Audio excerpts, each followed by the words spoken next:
elle est là, la victoire d'Esteban Ocon aujourd'hui.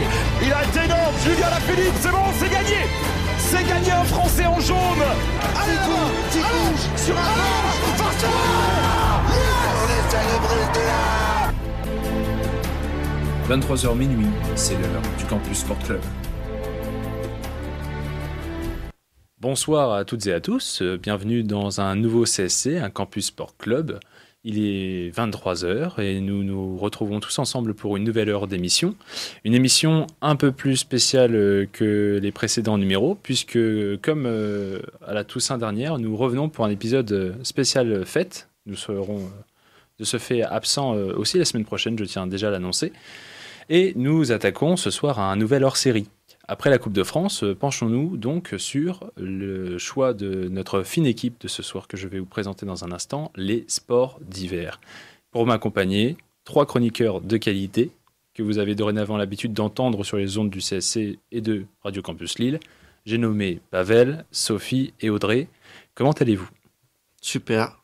Très bien. Un peu fatigué, mais c'est pas grave. Ah, c'est bien, je le vois en plus. Le pire, c'est que t'as des belles cernes. T'as des cernes, Super. mais ça va en fait. Ça va. Eh bien, sans plus tarder, en fait, partons tous ensemble dans les régions les plus froides du globe, à part les neiges, glisses, patins et skis. Mettez un bonnet, prenez vos gants et vos bottes, car l'hiver approche vraiment très vite. C'est le 23, si je dis pas de bêtises, le jour de Oui, l'hiver. 24. C'est 23 décembre, hein, toujours. Possible, oui. On est vraiment nuls. Je confonds avec les signes astrologiques, moi. En tout cas, nous voilà partis pour une heure d'émission spéciale sport d'hiver. Pour lancer notre soirée, on va parler ski et armes à feu. J'entends bien évidemment par là le biathlon, ne vous égarez pas. Une discipline de plus en plus populaire, il est vrai, notamment grâce à la diffusion de l'intégralité de la saison sur la chaîne L'Équipe, à vous le rappeler, mais également par le biais de figures du sport français qui émergent de plus en plus d'année en année. Des sportives et sportives qui ont la lourde tâche de briller après les exploits du fameux Martin Fourcade. Et pour nous en parler, c'est Sophie qui s'y colle. Sophie, qu'est-ce que tu as à nous dire là-dessus ? Je vais tout d'abord commencer par vous expliquer vite fait ce que c'est le biathlon, pour ceux qui ne se connaissent pas trop. La sémiologie, bon bref, biathlon, ça vient du latin bi, qui veut dire deux, et du grec athlon, concours. Donc c'est une discipline qui se divise en deux. La course en ski et du tir, comme tu l'as si bien dit. On va faire un petit point de règlement. En individuel, le biathlon débute par un tour de piste de 4 km. Donc pour ça, c'est la compétition masculine, parce que pour les féminins, c'est 3 km. Il est toujours un peu moins chez les femmes. Donc, oui, tout ce que tu veux dire, toutes les disciplines, ça va être moins. Ouais, c'est un peu moins. Généralement, c'est 5 km de moins dans l'ensemble du parcours, 20 km et 15 km. Et c'est suivi, donc, cette course d'une séance de tir. Cette séquence est répétée 4 fois, donc la séquence de tir, couché, debout. Et ensuite, l'épreuve se termine par un dernier tour de piste de 4 km, donc qui vient compléter la course. Pour la réglementation, une pénalité d'1 minute pour chaque tir raté est ajoutée au temps de l'athlète. J'ai du mal. Et donc, le skieur avec le meilleur temps, avec les pénalités incluses, remporte l'épreuve. Et il existe donc d'autres épreuves au sein de cette discipline, telles que le sprint, qui comprend 3 tours de 3,3 km pour les hommes intercalés avec 2 séquences de tir, qui sont couchés debout. Et pour chaque tir manqué, l'athlète doit skier un tour de pénalité de 150 mètres, immédiatement après le tour. Donc en fait, la course peut être bien plus longue que les 3,3 km. Et donc les skieurs partent à intervalle de 30 secondes, pas tous en même temps, et le skieur avec le meilleur temps est déclaré vainqueur. Enfin, une des autres épreuves possibles est la poursuite, pour laquelle l'ordre de départ et les intervalles au sein de la course sont déterminés en fonction des résultats de la compétition de sprint, qui a eu lieu donc précédemment. Le nombre de participants est généralement de 60. Le vainqueur de la compétition de sprint part en premier, et les concurrents suivent dans l'ordre, donc selon les intervalles, comme j'ai essayé d'expliquer. Les hommes skient 5 tours de 2,5 km avec 4 séances de tir. Les femmes, elles, skient 2 km donc. Et pour chaque cible manquée, le concurrent doit skier une pénalité, encore une fois, de 150 mètres immédiatement après la séance de tir. Donc comme pour le sprint. Le premier concurrent a passé la ligne de départ et le vainqueur. Et si des concurrents sont doublés par le vainqueur, ils doivent se retirer immédiatement de la compétition. Au fur et à mesure, il y a des concurrents qui partent. Donc ça, je vous ai dit les 3 principales, mais il y a aussi le mass start et le relais mixte, mais je ne vais pas tout vous détailler non plus. Et donc maintenant, on va en venir au vif du sujet, et on va parler Martin Fourcade et donc les espoirs qui suivent après sa retraite. Pour petit rappel, Martin Fourcade, surnommé aussi l'ogre catalan ou encore le patron, c'est le sportif français le plus titré aux Jeux Olympiques, été et hiver confondus. Donc un grand athlète français. En termes de chiffres, il représente 7 médailles olympiques, 5 en or, donc 2 aux Jeux Olympiques de Sochi en 2014 et 3 aux Jeux Olympiques de Pyeongchang en 2018, et 2 en argent à Vancouver 2010 et Sochi 2014. Continuant avec les chiffres, il représente aussi 7 gros globes de cristal reçus consécutivement entre 2012 et 2018, 26 petits globes de cristal, 186 podiums, 28 médailles aux championnats du monde, dont 13 en or, 10 en argent et 5 en bronze. Martin Fourcade a donc un sacré palmarès à lui tout seul, mais cette icône du biathlon, qui est considéré comme l'un des 2 meilleurs biathlètes de l'histoire, avec le Norvégien Ole Einar Bjørndalen, je me suis entraîné pour le dire. J'espère que c'est passé, ça s'est entendu. J'espère qu'il n'y a pas beaucoup de Norvégiens qui écoutent, mais sinon, Oui, ils m'en voudront pas trop. ils vont pas être trop vexés. Bon, ça va. Non. Alors. Bon, je continue. Donc, c'est considéré comme l'un des 2 meilleurs biathlètes. Il a été élu sportif préféré des Français en 2020, en devançant par la même occasion Kylian Mbappé et Julien Alaphilippe. Et il a aussi reçu la Légion d'honneur en 2018. Donc, c'est quand même un gros athlète français qui est apprécié et reconnu. Le patron. Le patron, comme c'est si bien dit. Mais il a pris sa retraite malheureusement à 31 ans, le 7 mars 2020, soit 10 ans après sa première victoire dans la poursuite de Kontiolahti le 14 mars 2010. Donc une carrière de 10 ans qui s'achève rapidement. Et maintenant que ce monstre des pistes est parti, la question de la relève se pose. Et cette question est d'autant plus légitime que les Jeux Olympiques d'hiver de Pékin commencent dans moins de 2 mois, et que le biathlon a souvent été une source sûre de médailles pour la France. Donc, quel tricolore pour prendre la relève et la tête du championnat? Eh bien, je pense qu'on n'a pas à s'en faire, parce que contrairement au cyclisme, où le départ de Bernard Hinault à la retraite en 1986, lui aussi un engloutisseur de médailles qui est souvent comparé à Martin Fourcade, n'a laissé la place à aucun Français depuis sur la première marche du Tour de France, le biathlon, lui, semble avoir été laissé entre de bonnes mains. Donc, côté féminin, les athlètes nous avaient déjà impressionnés lors des Jeux Olympiques coréens, puisque Marie Dorin-Habert, Anaïs Bescon, Anaïs Chevalier et Justine Bressa avaient réalisé une superbe course lors de ces Jeux, sur les 4 x 6 km femmes. Elles ont empêché la médaille de bronze derrière l'intouchable Biélorussie et la Suède. Cette distinction, la 15e pour la France en Corée du Sud, permettait d'égaler le record des Sochi en 2014. Et si Martin Fourcade est régulièrement mis en lumière pour l'ensemble de sa carrière et de ses exploits monumentaux, une biathlète mérite aussi la reconnaissance de tous. Médaillée sur les 2 relais pourvoyeurs de médailles, Anaïs Bescon s'est octroyé un 3e podium à Pyeongchang sur la discipline du 10 km poursuite dames, ce qui est un exploit retentissant pour le biathlon français. Alors qu'elle est partie en 19e position, elle a fait preuve d'une volonté sans pareille pour réaliser une remontée fantastique et parfaitement lancer son Olympiade en apportant à la France sa première médaille de bronze dans la discipline. Donc Martin Fourcade chez les hommes, en fait, a son égal chez les femmes qui est Anaïs Bescon. En février prochain à Pékin, le biathlon tricolore pourra compter sur de nombreux sportifs en forme, puisque depuis le début de cette saison, autant les dames que les hommes ont écumé les podiums. Les Bleues féminines ont remporté un relais en Coupe du Monde de Suède. À titre individuel, Justine Bressa-Boucher, Anaïs Bescon et Anaïs Chevalier-Boucher se sont immiscées sur plusieurs podiums. Chez les hommes, Simon Détieux avait réussi un joli début de saison, en caracolant la tête de la Coupe du Monde avant que le Suédois Sébastien Samuelsson ne lui ravisse la tunique de leader.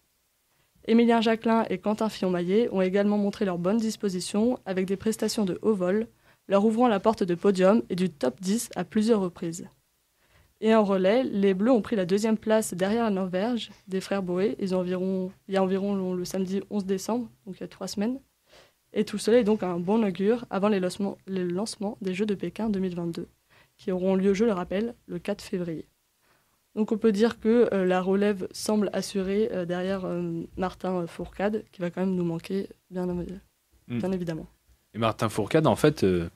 Il y a presque une petite question derrière. C'est tellement une personnalité forte et tellement récompensée dans le sport. C'est compliqué, mais à un moment donné, c'était le débat avec Teddy Riner, Martin Fourcade, c'était notre taulier. Se dire presque que Martin Fourcade, c'est un des GOAT français. C'est vraiment un des... Enfin, je ne sais pas, j'ai pas les chiffres du nombre de licenciés, mais j'aimerais bien voir depuis les années 2010 si on observe une certaine. Enfin, je sais pas si ça a passionné les jeunes, par exemple. J'aimerais bien savoir ça. Bah, je sais pas, mais sachant qu'il a été décerné athlète préféré des Français en 2020, Déjà? ça prouve qu'il a quand même une couverture médiatique assez importante. Ça, oui, après... Le souci des sports d'hiver, et on y viendra encore et encore après, c'est que c'est des sports d'hiver. C'est-à-dire que le ski, hormis si tu fais ce qu'on appelle du ski roue Ouais. sur le bitume, mais bon, bah là, par contre, si tu chutes, vaut mieux chuter dans de la neige que sur du bitume. Mais je pense que l'accessibilité de ces sports-là est en mesure de se poser. Je pense que ouais, t'as eu un effet. Je pense que dans les stations, t'as des gens, tu vois, ils faisaient du ski de fond, du saut à ski, des choses un peu comme ça. Ils se sont dit, tiens, on va tester le biathlon, on va se mettre à la carabine. Je vois même des initiations maintenant. Je vois de plus en plus dans les stations, ça se fait. T'es là, il y a des locations de carabines, de ski. Après, l'effet, il sera toujours estompé, comme je te dis, parce que ces sports d'hiver sont pas accessibles à tous. C'est un coût en plus. Donc malheureusement, il y a cette barrière-là.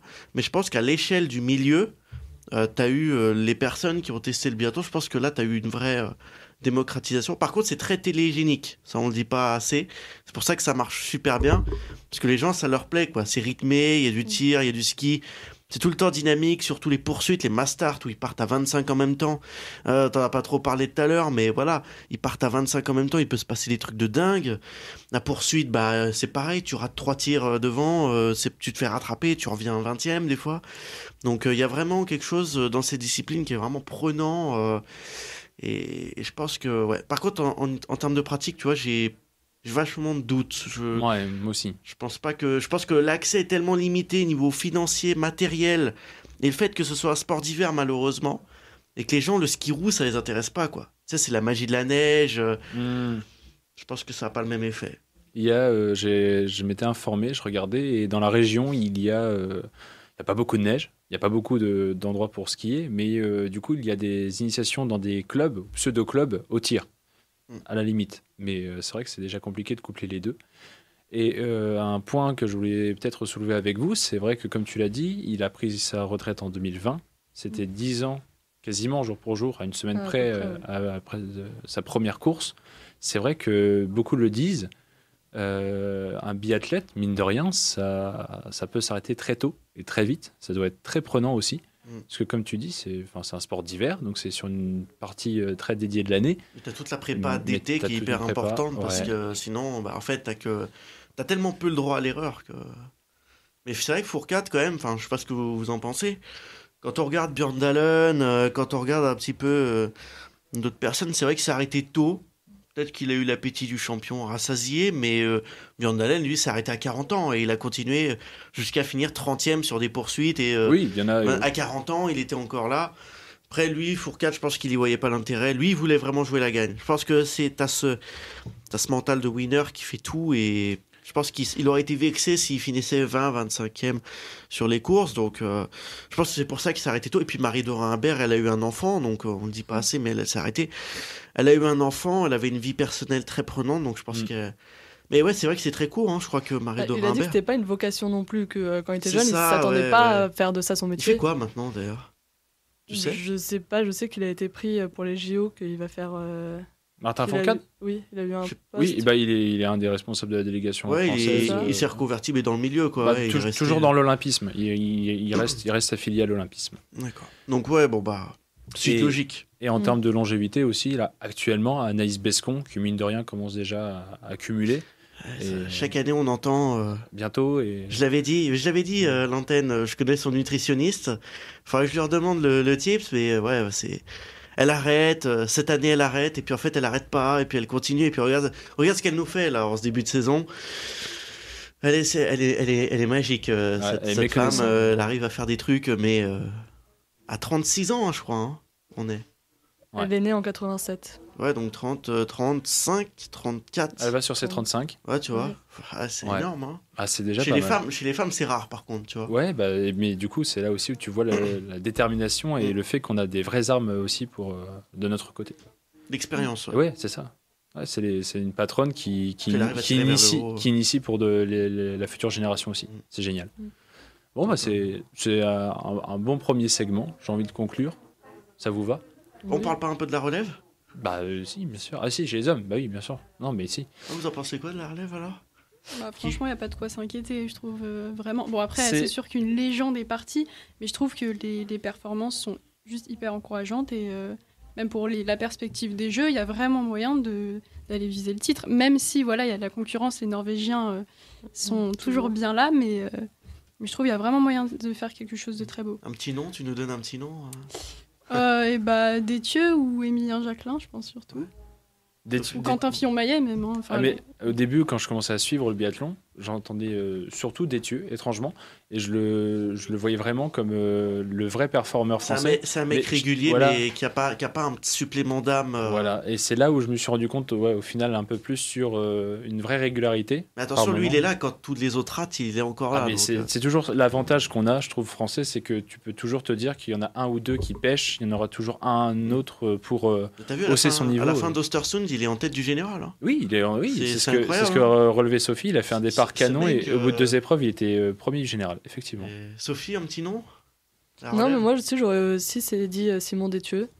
Après, je me dis peut-être qu'avec le départ de Fourcade, il peut y avoir justement d'autres figures qui apparaissent. Parce que quand il y a une grande légende, forcément, c'est un peu plus dur pour les autres noms de se faire une image. Et là, peut-être qu'on peut être surpris par de nouveaux athlètes. Il y a quand même un truc aberrant, je ne sais pas si vous avez vu. Je crois que dans le top 30, vous avez 2 personnes qui ont moins de 25 ans. C'est-à-dire que tous les autres, ils ont plus de 25 ans. C'est là aussi, tu vois, qu'il y a un âge certain. C'est là qu'il faut une maturité énorme pour être régulier au général. La tranche 28-30, c'est là où tu vois les vrais champions, les vrais tauliers. On a un Français qui arrive en Coupe du Monde, là, il doit avoir 19-20 ans, c'est Eric Perrault. Tu vois, il finit pour l'instant 60, 50e. Les places sont tellement chères qu'à un moment... T'en profites aussi.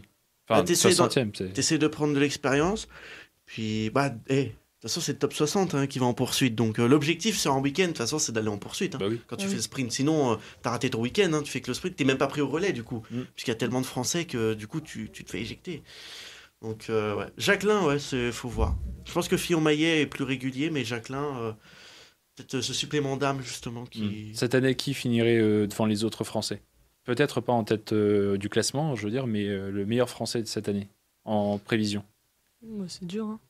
Sachant qu'il y a une césure avec une semaine, enfin la semaine Jeux Olympiques, donc dans la saison. Donc c'est aussi très intense pour eux. Donc faut voir qui arrivera en forme et qui arrivera à cramer. Voilà. Parce que t'en as qui seront cramés après les Jeux, et t'en as d'autres après les Jeux peut-être qui seront plus. Et il y en a qui en font un vrai objectif. Ah bah oui. Bon après c'est tout un peuple français, c'est toute la délégation française qui en fait aussi un objectif. Ouais, mais quand t'as Fillon-Maillet, je pense qu'il est vraiment revanchard. Vu les situations qu'il a eues. Lui, il a plus vraiment le temps, tu vois. Tu parlais de longévité dans le biathlon. Lui, dans 4 ans, t'es pas sûr qu'il soit là, quoi. Non, exactement. Ça paraît très triste, mais t'es pas sûr qu'il soit là dans 4 ans. Et en même temps, dans l'équation, il arrive dans la force de l'âge, comme tu dis. Ah bah là, oui. Donc, c'est le moment où on peut espérer qu'il performe. Bon, très bien. Je vous propose qu'on avance. On va d'abord marquer une première pause dans ce début de CSC. J'ai cherché des chansons avec pour thématique le ski ou le snowboard et je suis tombé sur un son rap hip-hop qui n'a rien à voir. Mais, enfin presque, puisque le son s'intitule Ski. Voilà, mais c'est signé Young Thug, donc je le passe, mais c'est vraiment parce que j'ai un peu cravaché pour trouver ça. Les 2 autres musiques seront plus cool, vous verrez. Et nous, on se retrouve juste après pour la suite de l'émission.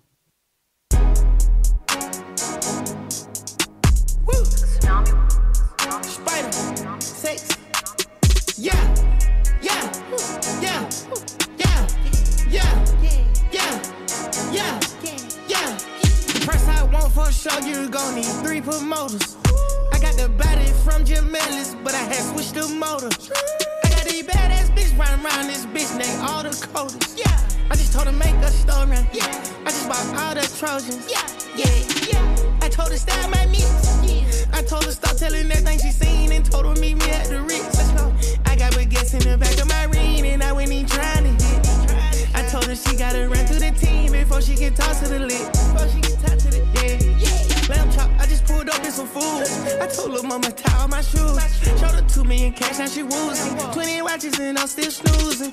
I had came up out the trenches, then I had beat a few bodies like Boosie. She said you Merkle, I show you my Gucci. I had to sing to this bitch like Latusi. Yeah, yeah, yeah, yeah, yeah, yeah, yeah, yeah. Let's go. Bitch got a backwood on her nightstand, she must be fucking with Ghana. Yeah, yeah. I fuck with slacks and we gonna eat racks, and I came with some fucking piranhas. Yeah. All the biscotti I got in my wood, need somebody grow me a tree. Came out the hood in my truck, got a hood, now crack out the car with no keys. Beat it, she for the street, knee. Only one she got hit at the street, knee. I feel a little rich this week, influence my family to not be cheap.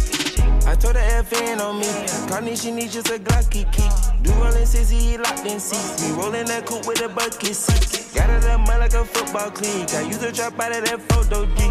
Call her the plug and he know what I need. Stay underneath so we hardly speak. Yeah, I'm in New York counting money. Yeah, ain't the same man but I'm stunning. Yeah, one of these boys wanna let me. Yeah, now wifey didn't know love BW. Yeah, yeah, woo, yeah, yeah, yeah, yeah, yeah.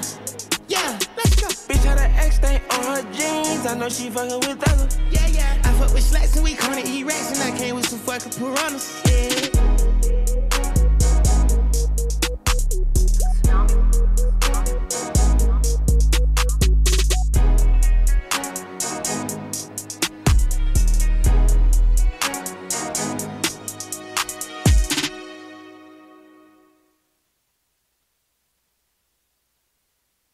De retour pour poursuivre dans ce CSC, après le biathlon, continuons dans notre aventure autour des sports d'hiver, je le rappelle, pour un hors-série dédié à eux. Cette fois-ci un peu plus insolite, puisque c'est Pavel qui va nous parler d'épreuves haut en couleur, je l'espère. Ça patine et ça va vite, notamment. C'est ça, Pavel ? Tout à fait, ouais, tout à fait. Alors, à l'approche de Noël, il y avait un événement qu'il fallait pas rater, mais ça, on ne le savait pas. Heureusement que j'ai reçu un mail de la part de la communicante de la fédération, sinon je n'aurais pas eu cette information. Mais en fait, il y a eu les championnats de France de sport sur glace, on va dire ça grosso modo, parce qu'en fait, il y avait plein de disciplines qui étaient rassemblées du côté de Cergy-Pontoise du 16 au 18 décembre, du côté de l'Arène Ice.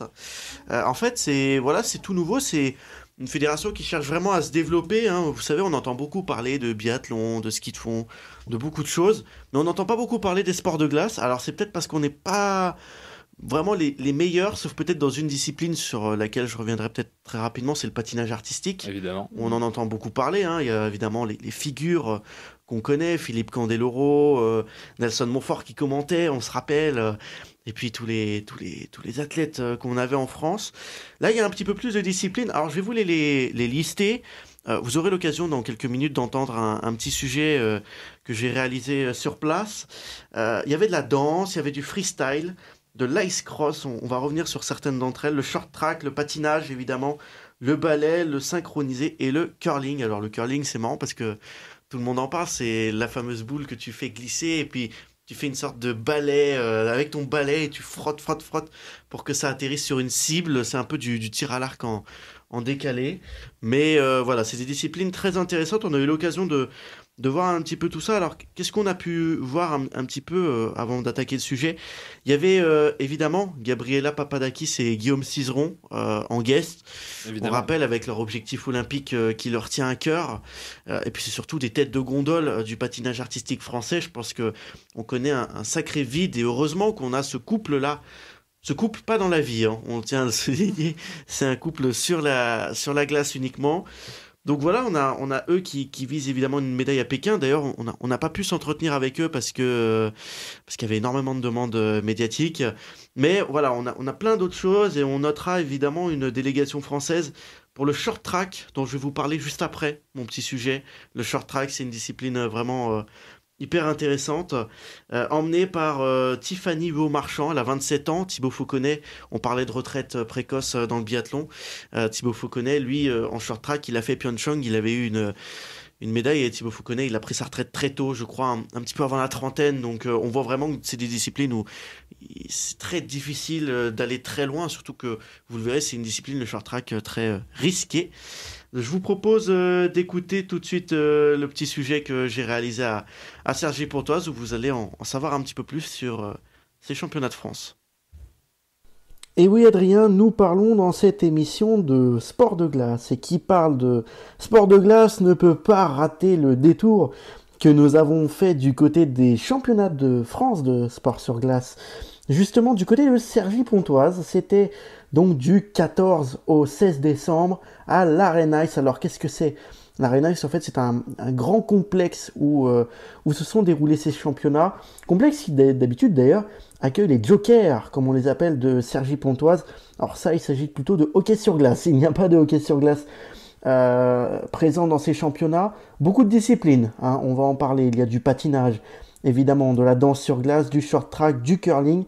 Nous, on va faire un petit focus sur le short track et puis on va même vous proposer une petite rencontre avec Nathalie Péchala, la nouvelle présidente de la fédération. Parlons un petit peu de short track car c'est un patinage de vitesse sur piste courte tout simplement et c'est une discipline qui est en vogue du côté notamment des Pays-Bas, de la Corée du Sud ou encore un petit peu plus de la Chine qui commence à avoir de plus en plus d'athlètes également dans cette discipline, mais ça reste vraiment la Corée du Sud et les Pays-Bas qui sont vraiment les fers de lance de cette discipline. C'est une discipline où l'anneau fait à peu près 110 mètres, où on enchaîne en fait les tours, et surtout c'est vraiment une discipline qui possède énormément d'atouts. Alors quels sont les atouts de cette discipline ? Eh bien peut-être la stratégie et le fait qu'elle arrive à captiver les gens. Nous sommes notamment allés à la rencontre de Quentin Fercoq qui nous parle notamment de la prise de risque qu'il a, on peut le dire tel quel, une prise de risque qu'il a quand il rentre sur la patinoire et qu'il s'apprête à courir. Quand je disais casse-cou, c'était aussi par agilité et du coup c'est vraiment dans les dépassements. De toute façon on prend toujours des risques à ces vitesses-là, donc souvent les risques sont moindres ou plus élevés, ça dépend du dépassement qu'on entame, mais de toute façon sur certaines vitesses le risque est toujours présent et ce sera plus ou moins dangereux en fonction du truc, mais bon, il y a des juges qui sont là pour mettre des pénalités ou pas, donc... Oui, quand il y a quelqu'un qui provoque... C'est ça. Et oui, comme le disait Quentin qui est licencié du côté du Havre et qui se décrit lui-même comme casse-cou, c'est pour ça qu'il en parle. Il vient de nous raconter les risques. À noter qu'il a donc terminé deuxième notamment du 1000 mètres, champion de France du 500 mètres et surtout, j'ai envie de dire, il était également sur le podium du 1500 mètres. Voilà, un beau palmarès pour lui lors de ces championnats de France. À noter aussi que Quentin est allé chercher un quota olympique avec un de ses compères de club et un de ses amis dans la vie, Sébastien Le Pape, qui, vous allez l'entendre dans quelques instants, lui aussi a été décroché un quota et surtout a été sacré champion de France du 1000 mètres. De bel augure pour les Jeux Olympiques. À noter que cette discipline, elle est spectaculaire parce qu'elle permet de voir tout un jeu de stratégie et surtout, on peut le voir des fois des dépassements et des sprints qui peuvent sembler spectaculaires.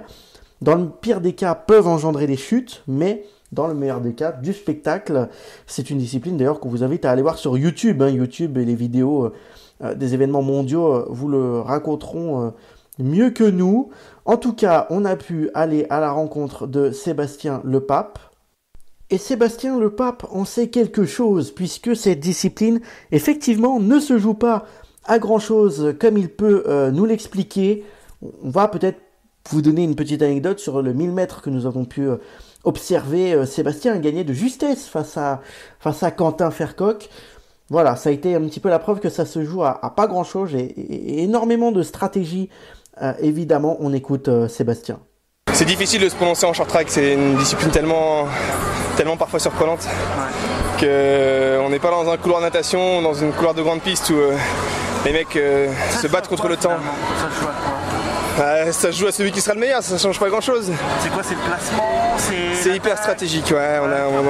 On a une composante de plein de choses. Je pense que vous l'avez vu, on a une composante physique qui est relativement importante. Ça reste un sport qui est dur. Mais au niveau physique, je pense qu'on est plus ou moins tous entraînés Il y en a qui sont forcément plus forts que d'autres, mais on est globalement entraîné. Après, ça va être vraiment ça, l'aspect stratégique, l'aspect savoir récupérer entre les courses, d'être techniquement bon, efficient. Voilà, Sébastien qui sera évidemment à surveiller. Hein. Il peut très clairement viser le podium. Il avait obtenu une 4e place mondiale au championnat du monde. Il peut espérer obtenir un résultat. En tout cas, ce serait une belle surprise. En parlant des Jeux Olympiques de Pékin 2022, ils approchent. Et nous avons pu nous entretenir quelques instants avec Nathalie Péchala, qui est la présidente de la Fédération française de sport de glace depuis 1 an et demi. Cette présidente qui est en poste à la suite et à la succession de Didier Gaillaguet. Elle est au travail et surtout, elle a des ambitions. Elle sera chef de délégation pour l'équipe de France à Pékin, pour toute la délégation, et non pas seulement les sports de glace. Elle nous parle un petit peu des objectifs de cette délégation des sports de glace. Alors nous, on a un objectif qui est très clairement annoncé, c'est de gagner l'or en danse sur glace avec Papa-Alexis Cizeron. Après, on n'est pas à l'abri d'une seconde médaille. Vous savez ce que c'est le sport, hein, c'est beaucoup de travail, être prêt au moment M, donc avoir un petit coup de chance. Voilà, tous les athlètes travaillent dur et tout le staff aussi pour que ça soit le cas. Voilà, on le sait, le couple Gabriela Papadakis et Guillaume Cizeron sera attendu. On rappelle d'ailleurs, et on le dit à nos auditeurs, que c'est ce couple qui a gagné les championnats de France ici à Cergy en danse, en couple évidemment. Donc ils ont été au rendez-vous largement, et c'est surtout un couple qui a vraiment, qui dégage quelque chose d'impressionnant et qui aura à cœur de bien faire. On l'espère en tout cas. Merci à tous les intervenants de s'être exprimés. Vous, ce qu'on peut vous inviter à faire tout simplement, c'est d'aller voir des vidéos et de regarder toute cette discipline qu'est le short track, et puis de suivre un petit peu ces Jeux Olympiques de Pékin qui s'annoncent spectaculaires, avec pourquoi pas des surprises en termes de médailles. Du moins on l'espère. Cergy a été révélateur, Cergy a révélé des talents, et surtout Cergy a démocratisé des disciplines, on l'espère, qui vont poursuivre leur essor en France.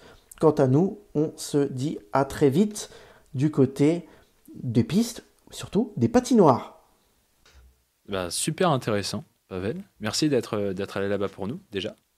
Avec plaisir. Et j'espère que tu as dégusté aussi. Les étoiles plein les yeux. Alors, moi, je vais pas vous parler des disciplines qui m'ont mis les étoiles plein les yeux. Quoique le short track, c'est vraiment sensationnel. C'est vrai que voir du ballet et du patinage artistique, c'était particulièrement émouvant. Moi, je vais vous parler d'une discipline qu'on connaît pas vraiment, qui est sport olympique depuis 1992. C'est le short track. En fait, short track, en français, ça se traduit littéralement patinage de vitesse sur piste courte. Alors, je sais pas si vous êtes un peu amateur, amatrice de patinage. C'est pas une discipline que vous regardez un petit peu au jeu pas du tout. Le patinage artistique, mais le reste... Le reste, sur les sports de glace, pas vraiment. Moi, le vrai point que je connais, tu m'interromps si je me trompe, mais l'épreuve de 2002, assez iconique, où c'était peut-être pas... Il y avait patinage de vitesse avec l'Australien.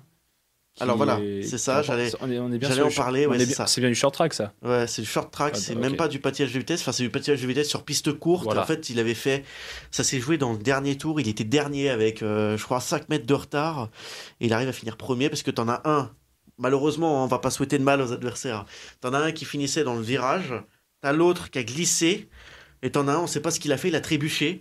Je crois qu'il y en a un qui balaye l'autre. Hein. Ouais, c'est ça. Alors voilà, oui, c'est ça, t'as raison. Avec les lames, tu sais, les lames des patins, il y en a un, il le balaye, donc ils finissent tous les deux dans le virage. T'en as un, je sais pas ce qu'il fait, tu sais, il glisse, il trébuche.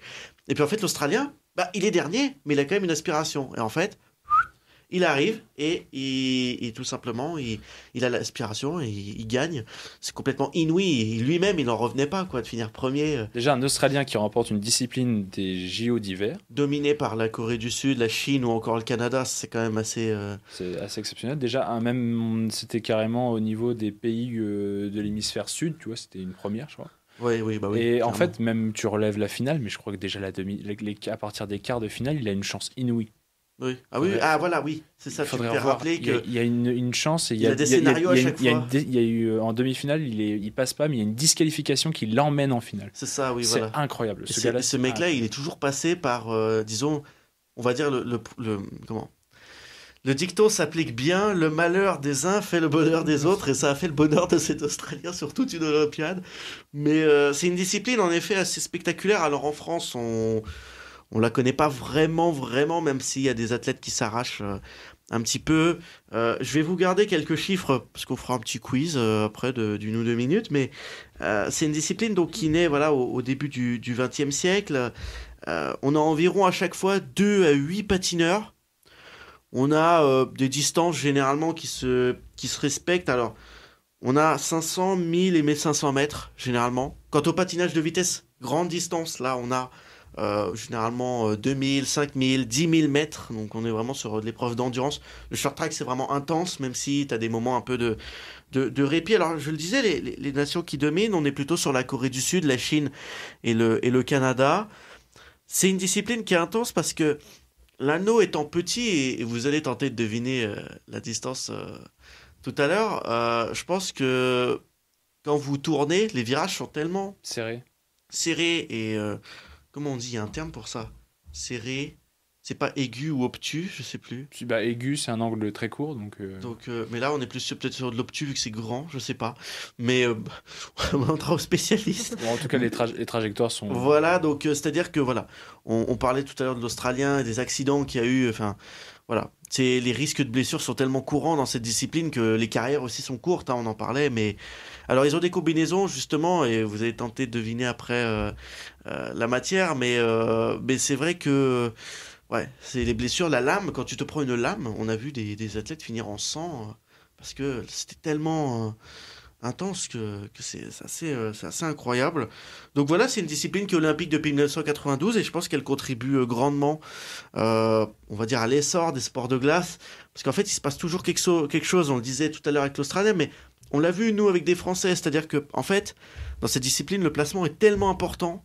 Si tu es mal placé dans le finish, si tu es 4e sur 4, c'est très dur de remonter. Et on le voit parce qu'en fait, tu es obligé de doubler soit à l'extérieur, soit à l'intérieur, mais c'est très dangereux. Je te rappelle, donc c'est une piste avec des plombs en plastique. Alors oui, tu peux les bousculer, les plombs en plastique, mais il faut éviter d'aller au-delà des limites. Et donc, voilà, les athlètes, ils ont des mains au sol, carrément, pour avoir des appuis. Très peu d'équilibre. Enfin, c'est vraiment un jeu d'équilibriste, cette discipline. Par rapport au patinage de vitesse, où c'est vraiment de l'endurance, de la gestion d'effort sur une piste bien plus grande, là, on est vraiment sur, on peut le dire, une discipline où c'est vraiment un jeu d'équilibriste et c'est limite dangereux, mais c'est vraiment spectaculaire, quoi. Les gens ne connaissent pas forcément. Et on a vu à Cergy, il y a eu un petit engouement avec les spectateurs. Tu sentais, voilà. T'avais d'un côté forcément le patinage artistique, l'aspect émotion, le curling un peu, l'aspect découverte, mais t'avais vraiment l'aspect short track spectaculaire, aventure, suspense, et ça on l'a vraiment vu avec le public. Donc voilà un petit peu ce qu'on pouvait dire sur cette discipline.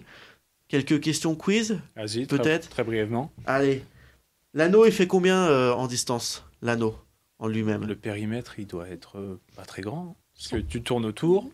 Tu parles d'épreuves qui sont pas très longues, comme c'est piste courte. 500, 1000 et 1500, les principales disciplines. Ouais, donc j'irais un 80 mètres. Un peu plus. 100 Une centaine, 110 Alors, t'as dit combien? Une centaine, genre 100, un petit peu 110. plus. 150. Un moins. 130. Moins. 120. Moins. 110. 110. Bah, attends, je dis bah, 110. ça a été dit. Ah, j'ai cru que t'avais dit 170, c'est pour ça que je t'en demandais. Entre 100 et 110. Donc t'avais dit 110, très bien. Ouais, c'est ça. En fait, c'est 111,12. Et en fait, par exemple, à titre d'exemple, pour un 1500 mètres, tu fais 13 tours. 13 tours et demi. Ah, si tu... Ah, ouais. c'est- Donc t'as, en fait... Ta tête qui tourne. Ouais, complètement. Ouais, À déjà la fin. d'une, et puis de deux, tu fais une gestion d'effort au début. Genre les 7-8 premiers tours, t'attaques pas. Non, bah non. Mais tu fais du placement. Donc ça peut être quand même dangereux. On l'a vu, nous. Voilà, tu fais vraiment du placement. Par contre, je peux te dire que dans les 3-4 derniers tours, ça va vite. Et justement, tu peux avoir des chutes. Mais ça va très très vite. Alors, à votre avis, le short track a été reconnu en discipline à part entière en quelle année? Alors, elle est olympique donc depuis En 92. 92. Et moi, je vous disais donc qu'elle a été fondée donc au XXe siècle, au début du XXe siècle. À partir de quand il y a eu une fédération qui s'est créée autour de cette discipline à peu près? Donc entre les deux. Ouais, 1950. Un petit peu plus. 56. T'as découvert? 56. Un peu plus encore. 58. Plus. 60. Plus. 65. Un tout petit peu plus. 66. 67. Ah. Voilà. Donc c'est une discipline qui s'est vraiment développée. Et d'ailleurs, pour la petite anecdote, parce que bon, on entend comme quoi la France pourrait peut-être accueillir les Jeux d'hiver bientôt, on l'espère. En 92, ils étaient où les Jeux d'hiver? Albertville, voilà. Donc le short track est né de manière olympique, on peut le dire, en France. Et alors, petite dernière question, la combinaison, elle est en quelle matière? Pour éviter les coupures. Polystyrène. Non. Moi, j'ai la matière lycra. Polyester. Lycra, elle a raison, c'est ça. Oh, lycra, bravo. Ouais.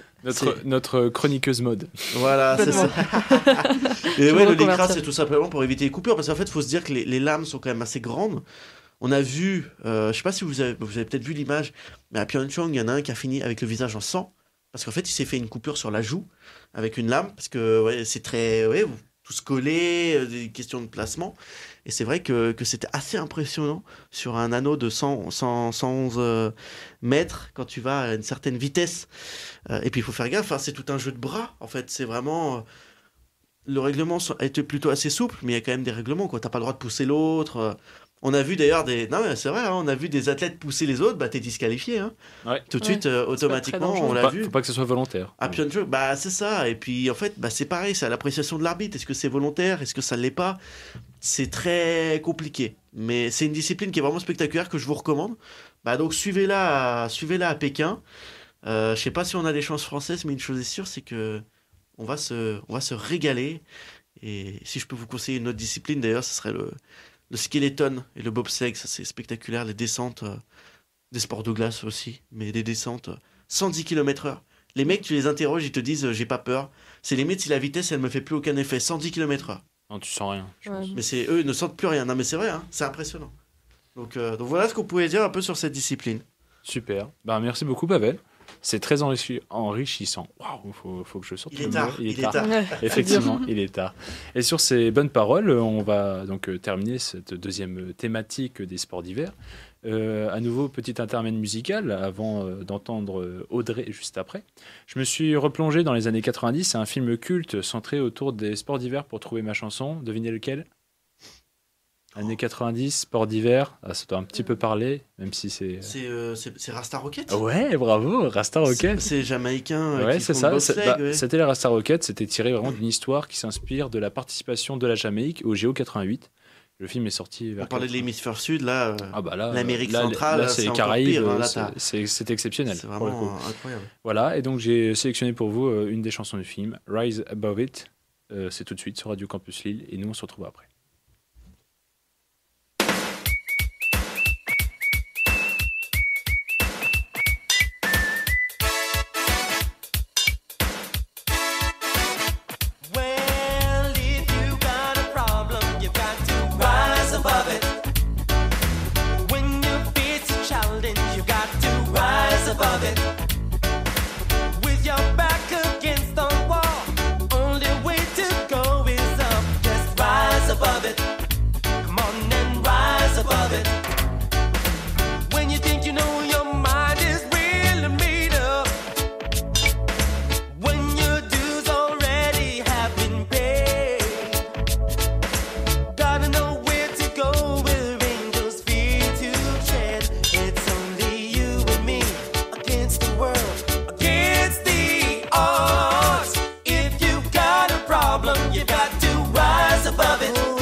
And I tell you twice.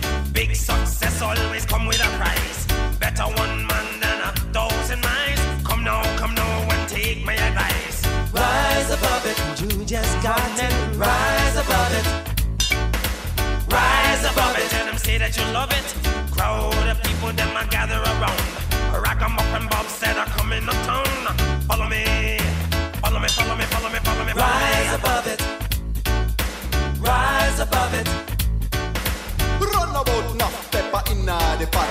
Rocks on a river bottom can't feel no sun. Hot, hot. Una can laugh, we a say so what? Squat, your belly full of rat. We nah go trot, we a move at night. Rise above it, rise above it. Rise above it. Yes, you got to Rise above it. Rise above it.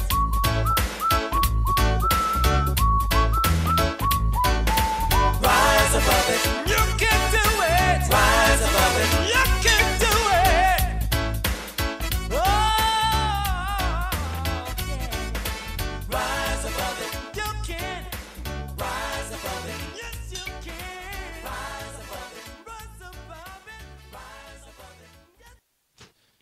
C'est toujours Adrien Fedeli. On est tous ensemble à nouveau en direct sur Radio Campus Lille, 106,6 FM, pour un show spécial sport d'hiver, avec à mes côtés Pavel, Audrey et Sophie.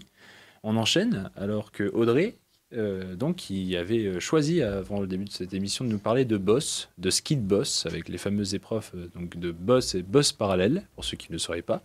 La France qui brille depuis quelque temps dans cette discipline à travers notre championne nationale, la merveilleuse Perrine Lafont. Audrey, je te laisse nous en parler un petit peu. Et oui, je vais vous parler de ski de boss, cette discipline où il faut trouver le parfait compromis entre technique, vitesse sur les bosses et talent d'acrobate sur les 2 tremplins répartis tout au long du parcours. Seul ou en 1 contre 1, donc dans l'épreuve du parallèle, les skieurs ont environ 250 mètres pour s'exprimer et ainsi obtenir une note. Mais comme on est tous très patriotes ici, je vous propose de revenir sur notre Française Perrine Lafont, et notamment son début de saison, mais aussi celui de notre Français Benjamin Cavet. Alors en effet, le 4 décembre dernier, cela faisait presque 4 années que Perrine Lafont avait échoué au pied du podium. Une longue période, me direz-vous, mais c'est normal lorsqu'on regarde l'immense palmarès de la championne de ski de boss française. Elle est championne olympique en 2018 à Pyeongchang, triple championne du monde, elle cumule d'autre part 4 globes de cristal et 36 podiums en Coupe du Monde, dont 22 victoires. Alors quand on sait qu'elle a seulement 23 ans, c'est tout de suite très très impressionnant. Alors vraiment, j'ai envie de vous poser la question, avec un palmarès comme ça, est-ce que quand même les médias, en particulier la télévision, mettent suffisamment en avant le ski de boss et donc les performances assez colossales de Perrine Lafont? On a une petite idée quand même. Oui. Pas assez. Oui, bah après... mitigé. Bah, dis-toi que c'est surprenant parce que le choix de l'équipe, enfin je sais pas ce que t'en penses Audrey ou Sophie, mais l'équipe diffuse le ski de boss uniquement pour elle, on va pas se le cacher. Hein, malheureusement, Ben Cavet est un petit peu mis aux oubliettes parce qu'il est pas le meilleur. Il est parmi les meilleurs, mais il est pas le meilleur. Et je pense qu'elle domine tellement qu'ils se sont dit à l'équipe. C'est quand qu'on l'a découvert d'ailleurs, cette athlète? Bah, elle a fait ses premiers jeux, c'était à Sochi, c'est très très tôt, mais elle a commencé à remporter ses premiers titres, c'était en 2016-2017, la saison. Et c'est quand qu'elle est championne olympique du coup? Elle est en 2018 à Pyeongchang. C'est à Pyeongchang qu'elle est... Tu vois, c'est là qu'on la découvre. L'équipe prend les droits vers 2020. Puis après... Il y a le Covid. Bon. Après, il y a eu le Covid, donc ça, c'est la faute à pas de chance. Ouais, non, c'est pas assez médiatisé. Après, faut pas s'arrêter qu'à une médiatisation, en fait. Oui. Moi, je vois pas assez d'articles sur elle, par exemple. Ça, c'est clair. Oui, voilà. Oui, il y a une diffusion de l'équipe, mais... Puis bon, vas-y, elle plie la saison tellement rapidement que... la saison, elle est finie. Enfin, elle... Elle a des facilités. Hein. Ouais, non, mais... C'est impressionnant, ce qui te bosse, hein, vraiment. Et elle a... C'est fluide, y a rien à dire. C'est limite, si elle, tu vois, je la vois vraiment... Si on devait prendre les légendes du ski français, peut-être qu'elle, en fin de carrière, quand on fera le bilan, elle aura tellement été parfaite, elle aura fait son petit chemin, mais elle aura été championne du monde, championne d'Europe, championne olympique, qu'on sera dit, putain, elle a un palmarès incroyable. Et donc, comme tu me posais la question, dès la saison 2015-2016, elle finit déjà sur le podium en boss. Ouais. Donc elle était sur elle avait même pas 18 ans. Puis elle se paye les Américaines, elle se paye tout le monde. Hein. Tout le monde y passe. C'est pas mal. Ouais. Ben, en plus, par le passé, il y a quand même eu de l'engouement autour du ski de boss. Edgar Gros-Piron, quand même, ça a été quelqu'un qui était très, très médiatisé. Mais voilà, je pense qu'il faut un gros palmarès pour arriver à être vraiment mis en avant. Mais Perrine Lafont, elle a vécu un début de saison quand même assez décevant. Elle s'était d'ailleurs confiée au journal L'Équipe juste avant le début de saison où elle exprimait ses craintes par rapport à son travail personnel, la concurrence, son état d'esprit, le stress et l'attente qu'il y a autour d'elle, surtout au début de saison. Peut-être un trop-plein de pression, justement, pour celle qui débarque en position de favorite à chaque course et qui lui a donc valu début décembre une 4e place à Ruka, frustrante, voire sévère, selon ses dires, au niveau des notes. Un peu de doute, une perte de confiance et quelques remises en question pour finalement se rassurer le week-end dernier. La skieuse ariégeoise n'a pas réitéré de seconde contre-performance. D'abord une 2e place derrière la japonaise Henri Kawamura à hydrofiel, j'espère que je pense bien, en simple. Mais surtout, sa première victoire de la saison dans l'épreuve de parallèle le lendemain. Elle a battu en finale une autre japonaise, Rino Yanagimoto, et par cette occasion, elle prend la tête du classement parallèle. Même si cette épreuve n'est plus son point fort depuis quelques temps maintenant, elle a quand même été capable de pleinement se remettre dedans. C'est à ça qu'on reconnaît les grands, finalement. Mais c'est peut-être cette concurrence nouvelle qu'elle a d'ailleurs soulignée, à l'image des 2 japonaises, justement, que l'on a évoquées, où la victorieuse de Ruka, l'américaine Olivia Jacko, et ces nouvelles têtes, elles peuvent peut-être essayer d'embêter un peu la française et la pousser à être encore meilleure, justement. Et c'est marrant parce que chez les hommes, le début de saison, il a été assez similaire à celui des femmes, puisque là encore, un skieur a l'habitude d'écraser toute la concurrence depuis des années. C'est le Canadien Michael Kingsbury. Et il a été très en deçà de ses standards en début de saison. Le champion olympique et sextuple champion du monde a fini le Saint-Dietrephial à la 8e position, ce qui est rarissime dans toute sa carrière. Et il a su se remobiliser lui aussi le lendemain en parallèle, épreuve qu'il remporte, et c'est la 67e victoire de sa carrière. Et parmi la concurrence de Kingsbury, notre Français, Benjamin Cavet, il a affiché la couleur d'ailleurs en début de saison, objectif globe de cristal et or olympique, au moins le podium, parce que Cavet lui aussi c'est l'éternel second, double vice-champion du monde, 2 fois 2e et 3 fois 3e en Coupe du Monde. Alors il veut y remédier et grâce à ça, il a fait un travail important cet été sur l'acrobatie qui est son point faible. Mais pour l'instant, un début de saison encore mitigé, un podium en simple, mais une élimination précoce en parallèle. En tout cas, malgré ses petits moins bien, Perrine Lafont comme Benjamin Cavet ont beaucoup d'ambition pour la suite de la saison. Et je ne sais pas ce que vous en pensez, mais ça reste quand même de très bon augure pour les Jeux. Effectivement. Oui, ils vont être intéressants à suivre, complètement. Ouais, faut inciter les gens à suivre, hein. C'est pas... Ouais, c'est pas nouveau. C'est... Non, ouais, c'est... Un mélange, justement, entre les bosses, la technique, les genoux, tu vois, tous les trucs... Ils prennent cher. Très violent. Ils prennent cher au niveau des genoux, hein, c'est violent. Ouais, non mais d'où, dis-toi que si on s'inflige ça, c'était pas préparé. C'est surtout perpétuellement. C'est le fait que c'est la répétition semaine après semaine du... C'est le même geste. Hein. Oui, c'est constamment le même geste. Et puis il y a l'acrobatie après. Oui, qui est assez spectaculaire. Ils doivent faire... Alors c'est pas du... Comme on dit, c'est pas du CX, c'est-à-dire que le but c'est pas de faire la plus grosse acrobatie, mais il faut bien la faire et bien réatterrir. C'est l'exécution. Si t'atterris mal... Déjà, tu perds toute ta vitesse, tu perds toute ta... Et c'est vrai que les genoux, ils prennent cher. Ça, c'est comme au short track, d'ailleurs, je le disais pas. Vu que les mecs, ils sont comme ça, ils sont penchés dans les virages, et ben, t'as des problèmes de déséquilibre après. Carrière. Sympa. Hein. Ouais, c'est... Sympa. Donc, au ski de boss, je pense qu'après, l'arthrose au niveau des genoux, malheureusement, s'y échappe pas. Bon, on leur souhaite pas, mais... mais ouais, non, c'est... Mais ça, c'est un sport, tu vois... Je sais pas ce que vous en pensez au niveau spectacle, mais il y a du potentiel. Oui, surtout le 1 contre 1, je pense que c'est le parallèle, ouais. Le parallèle, c'est vraiment plus spectaculaire et ça crée un peu de suspense, voilà. Puis ça s'enchaîne aussi. Il n'y a pas de temps mort, genre Ouais, c'est vrai. Les duels s'enchaînent. C'est comme à l'alpin, ouais. L'alpin, le ski alpin parallèle, c'est vachement sympa aussi, par équipe. Vachement sympa. Et tu vois que ceux qui skient le mieux d'habitude, et c'est peut-être le cas en boss, ceux qui skient le mieux d'habitude en individuel, en parallèle, ils sont pas les meilleurs. Généralement, oui, c'est vrai. Ce qui peut se vérifier. Même s'il y a un niveau médian, mais ouais, non, c'est sympa. On a beaucoup de disciplines à suivre, hein, dis donc, mais qu'est-ce qu'on va faire? On va pas dormir de la nuit? Bah non, mais... En plus, c'est à Pékin, donc ça veut dire que l'horaire... C'est bientôt, ouais. Donc ça va être à quelle heure? C'est pas... À Pékin on est sur 8 bonnes heures, facile, de décalage horaire. Ça va démarrer à quelle heure? Donc ça démarre le... C'est 8 heures de moins ou de plus? C'est de plus. De plus, donc s'il est 8 heures chez nous, il est 16 heures là-bas. Ouais. Donc ça veut dire que quand il sera 8 heures chez eux, à partir de 9 heures les épreuves, tu fais le calcul, il sera à 1 heure chez nous. Bah nickel. C'est une édition de nuit. Hein. Donc on repart sur une édition de nuit. Après, comment c'était? C'était à Tokyo, oui. À Tokyo, oui. Bah oui, la finale de basket à 4h30 du matin. Ouais. Ah bah là, de toute façon, on tombe dans le même piège. Hein. Ah ouais, là, il va falloir se préparer psychologiquement. Super, et ben du coup on va acter la toute fin de cette émission. J'en profite, il nous reste quelques minutes. Je vais vous poser brièvement quelques questions centrées notamment, donc on en parlait autour des Jeux Olympiques d'hiver.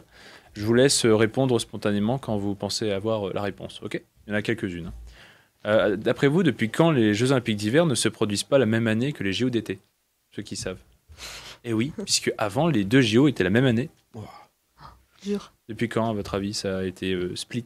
Années 90 ou après? Ouais, pas loin, vraiment pas loin. Bah, du coup, c'est une des éditions 90. 96. Barcelone? C'est en même temps que Barcelone? Non, justement. 96 ou... Quoique, c'est quand Barcelone déjà? C'est pas en 96 Barcelone? Donc non, c'est pas ça là du coup, c'est l'autre. 92? Ouais, 92. Ouais, en fait, 92. donc en 86, le CIO décide de ne plus faire la même année. Et du coup, il y a une édition des JO d'hiver en 92 en même temps que ceux d'été. Et en 94, on a déjà de nouveaux Jeux Olympiques d'hiver. D'accord. C'était un rush très très rapide. Et donc en 92, c'était à Albertville, comme on l'avait souligné. Quelle ville est la seule à accueillir historiquement JO d'été et JO d'hiver? Pékin. Ouais, du coup, Pékin qui devient vraiment la première. La seule et la première, donc la seule. C'est pas à Paris que tu vas accueillir du ski. Oh non. Ouais. 2 disciplines actuelles ont été inaugurées durant des Jeux d'été. Lesquelles? Des disciplines qui ont vu le jour dans l'histoire des Jeux, mais pendant des Jeux d'été avant qu'elles ne soient aux Jeux d'hiver. La luge, non? Non. Il y en a un dont on a parlé brièvement, comme tu en as vu à Cergy, et un autre qui est un sport collectif. Donc, un ski de glace. Le hockey. Ah, le hockey. Ouais, hockey sur glace. Le hockey sur glace, il est apparu au JO 1920.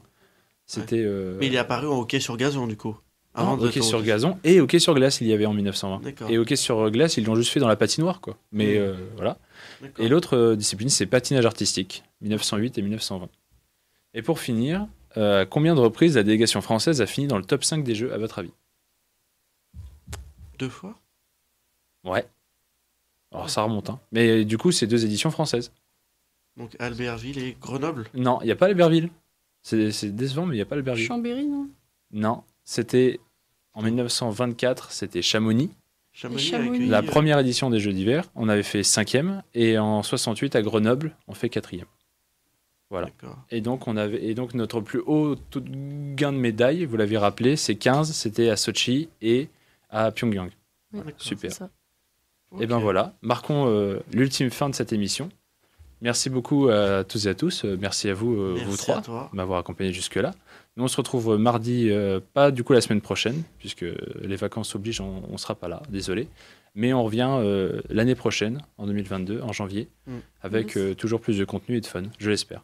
Bah oui. Donc on vous souhaite de bonnes fêtes. Ouais, exactement. Bonnes fêtes, et d'ici là, portez-vous bien. Bye bye tout le monde. Salut.